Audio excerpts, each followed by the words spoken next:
Alors, en fait, ce que je vous présente aujourd'hui est la deuxième conférence que je fais sur ce projet de postdoctorat qui porte sur les sons dans le roman contemporain. Et aujourd'hui, je vais vous parler de Ben Ottman, qui est un auteur donc peu connu.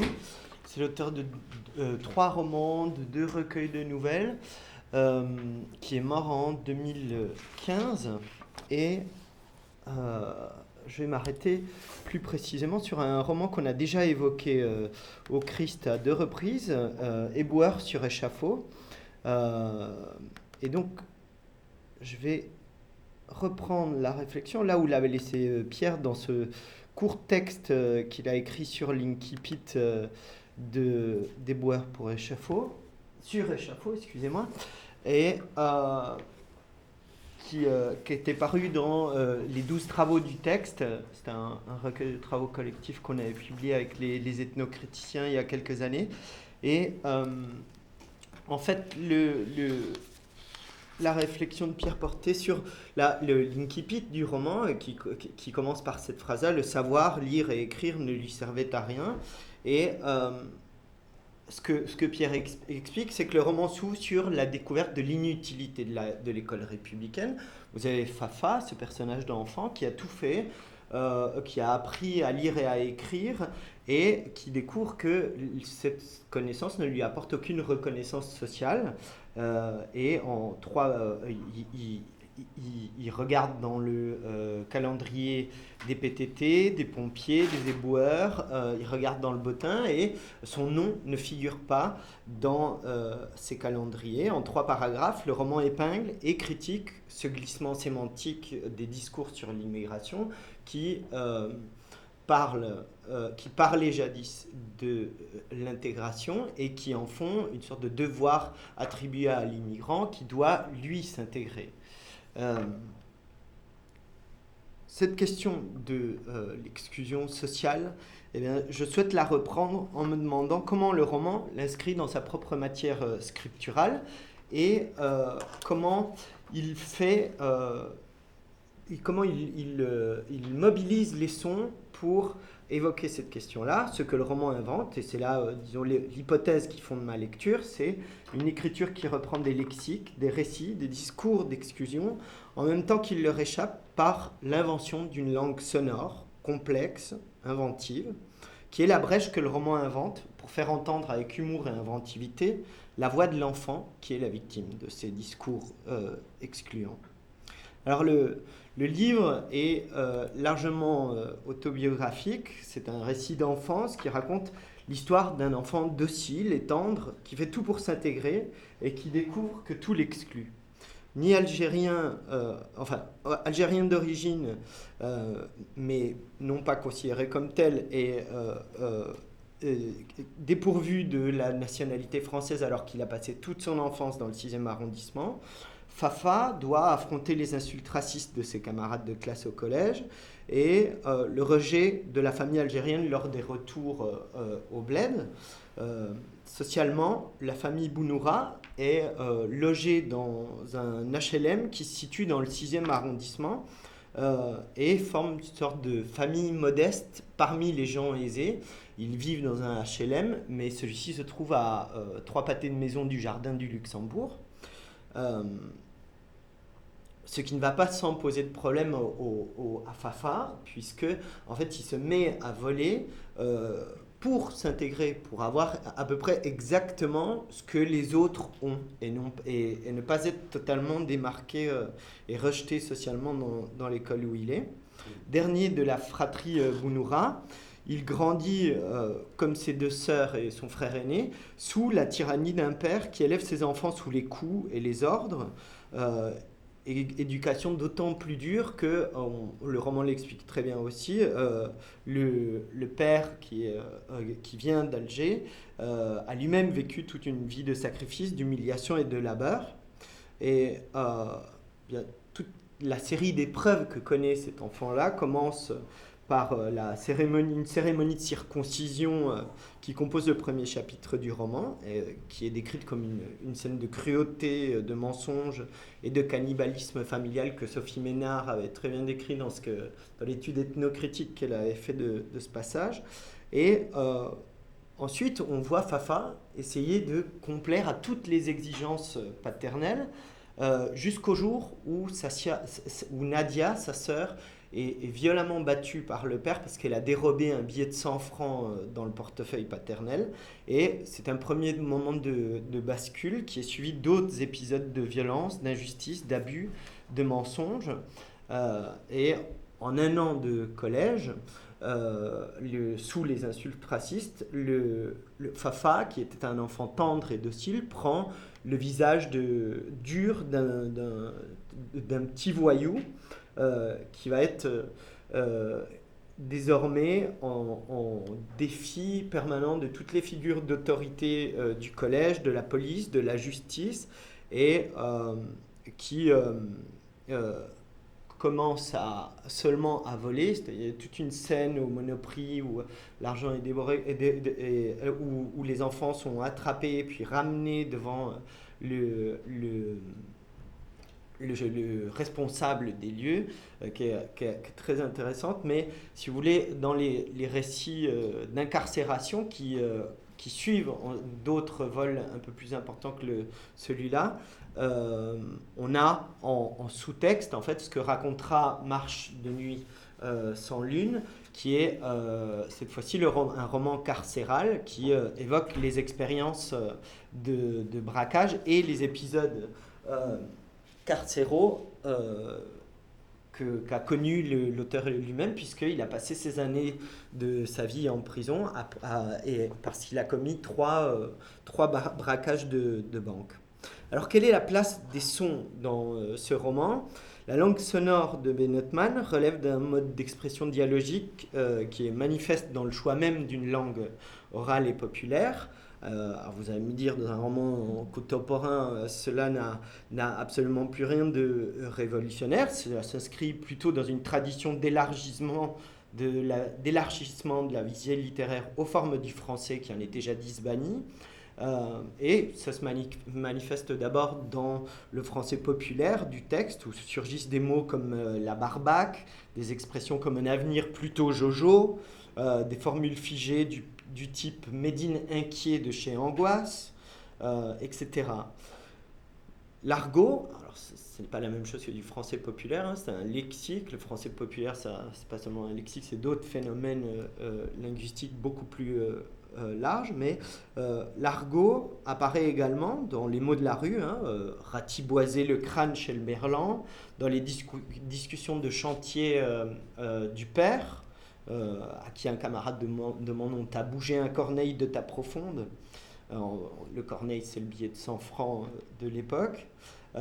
Cet argot revient en force dans les épisodes carcéraux de la fin du livre, surtout dans la Lourde, c'est-à-dire la porte des prisons, le cheval pour parler de la came, le raton qui se cavale, etc., etc. On a également des sauts de registre impromptus, toujours plus ou moins liés à une intention de blasphème. Hein. C'est Fafa qui demande « il était omniscient, oui ou merde ?» en parlant d'Allah.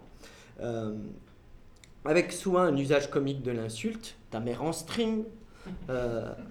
Et ceci accompagne également des néologismes curieux, comme l'adjectif zizanique, qui n'aurait pas déplu à Gaston Lagaffe, et des adjectifs comme des découragements fafadiens, des verbes étranges comme coïter, avec une tendance à la nalité assez visible dans le troulala de Fafa ou dans celui de Hugues, tellement laid qu'il ne risque pas de se faire rectomiser.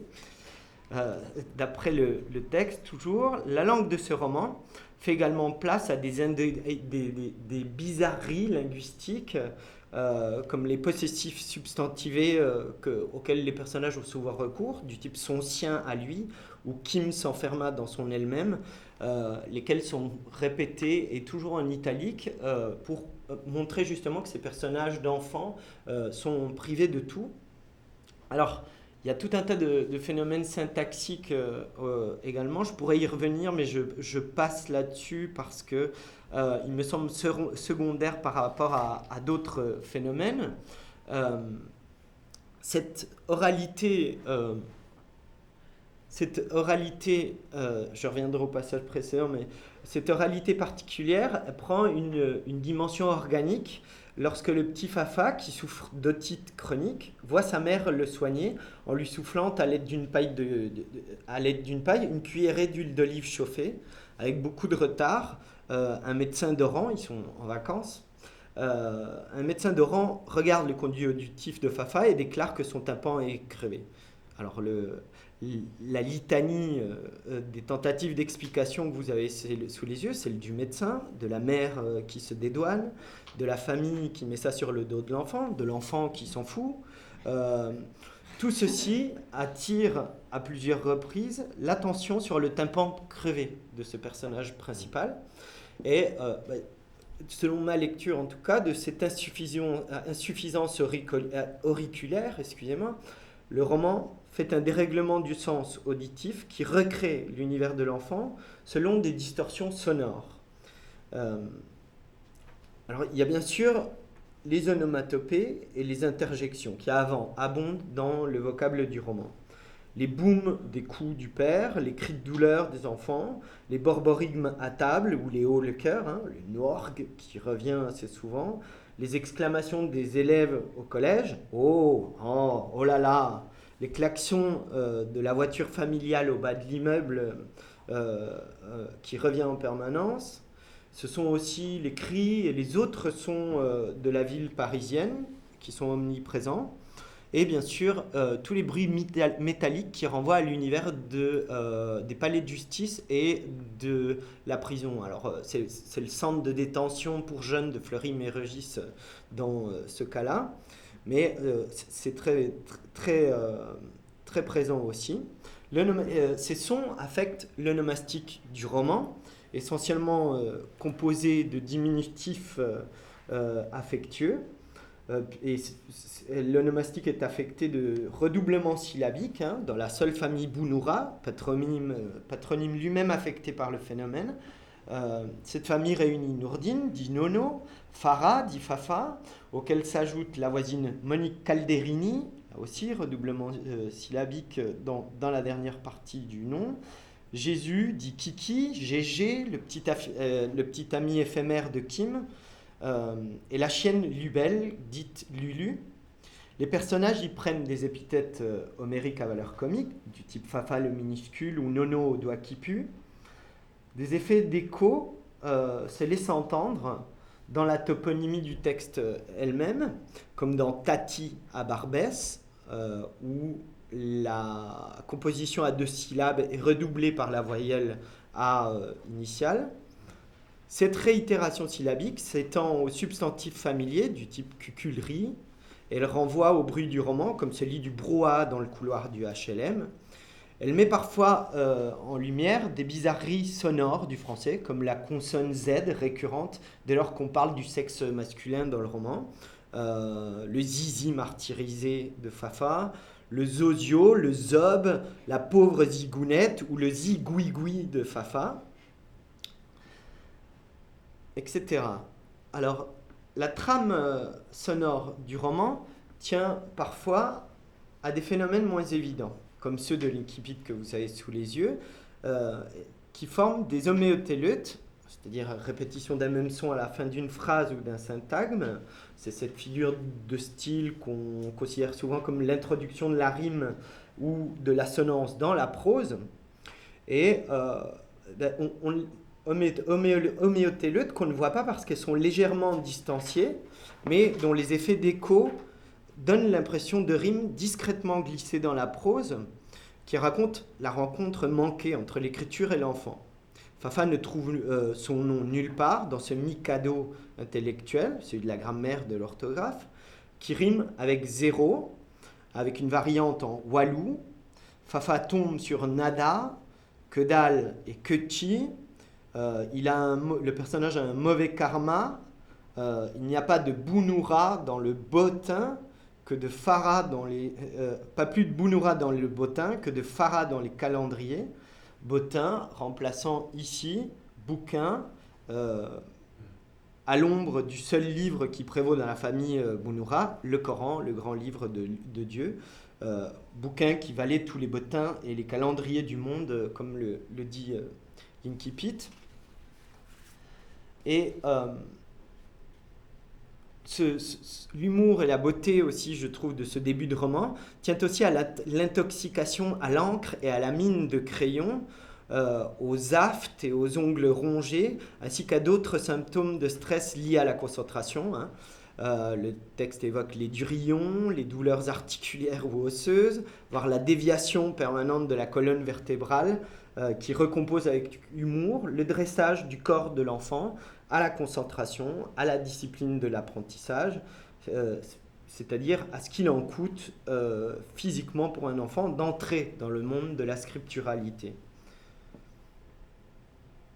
Cette plasticité sonore s'accompagne de manipulations sémantiques fondées sur des analogies sonores. Alors vous avez énormément de paronymes du type un papa au rhum, mais ça c'est un lapsus de Fafa. Des calembours et des jeux de mots hasardeux du type bouille de bowling, ou les contrepétries qui sont assez courantes. Lorsque un policier dit à Fafa je te rappelle l'article X du code pénal, celui-ci répond du god anal, monsieur. Vous avez tout un tas de... Le livre, disons, détaille largement, généreusement des titres de magazines porno ringards feuilletés en secret par les préadolescents du roman, du type Bacchanal d'une Blacanal, les partous d'une Roussa Flouze, la bombe blonde, l'élastique asiatique, etc. Des réécritures parodiques couvrent également les classiques de la culture scolaire. Vous avez, lorsque Nono se fait casser le nez par son père, c'est la fable du corbeau et du renard qui croise la fameuse tirade de du Cyrano d'Edmond Rostand sur le nez. S'il est vrai que du pif, le paf et le jumeau, vous êtes à tous les coups du signe du taureau. Ces jeux de mots fondés sur des analogies sonores trouvent parfois des effets d'écho tout au long du roman. C'est une sorte d'analogie sonore qui revient régulièrement. Fafa ne trouve pas son nom dans le calendrier, dans l'Incipit. Il ne serait jamais un saint, pourtant ce fut souvent sa fête. Et le même jeu de mots revient et avec le même mauvais rire, d'une certaine manière, lorsque c'est le frère qui est battu par le père, la Saint-Nono commençait. D'autres jeux de mots laissent entrevoir une histoire qui est celle du corps de l'enfant et de sa sexualité dans un sous-texte assez inquiétant, comme celui du second exergue du texte. Je crois que oui, c'est celui que vous avez sous les yeux. Le père masque la mère dans le cœur de l'enfant, un insecte brûlé qui toujours volera de ses ailes atrophiées. Alors là, vous avez deux paronymes pour le prix d'un. La métaphore des ailes atrophiées, image d'une enfance privée de liberté par un père tyrannique, en même temps que le mot insecte suggère l'amour incestueux empêché par ce même père. C'est-à-dire que la mère qui a véritablement perdu la boule fait des avances à son propre fils. Un paronyme en cache un autre, et les analogies sonores du texte disent les mauvaises pensées d'un roman qui se débat avec cette sexualité trouble. La langue de Benotman est aussi remarquable par les mots étrangers qu'elle intègre, dont le texte déploie amplement le relief sonore. Ce récit d'enfance intègre des termes issus du portugais, de l'espagnol, c'est celui des amis de Fafa, et surtout les mots arabes qu'elle intègre au français oralisé qui constitue sa norme. Ce vocable est celui de l'arabe de l'ouest de l'Algérie et de la région d'Oran. On le reconnaît parce que c'est de là que vient la famille, mais il y a aussi des expressions particulières. Par exemple, ils disent oui, se dit ouah, ouah. Certains mots comme col ou jean sont intégrés au français depuis longtemps. D'autres expressions signalent l'étrangeté et la familiarité conjointe de la langue arabe algérienne pour un locuteur hexagonal. Celui-ci ignore à coup sûr ce que veut dire se comporter en manen kepis, c'est-à-dire en je pisse debout, C'est l'une des expressions qui marque l'apprentissage forcé de la masculinité par Fafa. D'autres, sans être d'un usage courant, présentent une familiarité qui les rend approximativement compréhensibles. C'est le cas par exemple du mot khallouf, dans l'expression rapa khallouf, qui qualifie la bouche de Fafa lorsque ses camarades de classe lui barbouillent la figure d'une tranche de jambon. C'est le cas aussi de l'expression oula khadim, elles sont sages comme des images. Alors, qu'un locuteur hexagonal, même s'il ne comprend pas exactement ce que veut dire oula khadim, saisit à peu près que ça veut dire je te jure, je te promets, elles sont sages comme des images. D'autres mots ont été depuis longtemps intégrés au français, du type moult remerciements et salam alek. Alors que certains passages répondent à une transcription phonétique, comme celle qui décrit Fafa en bon petit musulman, certains mots français sont arabisés. Et c'est le cas par exemple de l'expression oulala, véritable image d'épinal sonore du français, du français hexagonal, que le texte réinvestit dans l'expression oulala khadim. Voilà, vous avez des tas de croisements comme ça, qui révèlent non seulement des effets de style propres au roman, mais à quel point l'arabe et le français ont aussi une histoire linguistique commune de longue date. Loin d'être un roman qui célèbre la tour de Babel euphorique du multiculturalisme, celui de Ben Othman relève d'une babélisation déceptive qui dit à la fois qu'il n'y a aucune solidarité entre les différentes populations d'immigrés, mais un mépris racial partagé, dont les dialogues entre les enfants laissent toutefois exister un terrain d'entente et de jeu possible, où le préjugé est en fait pensé comme le premier contact établi avec l'autre.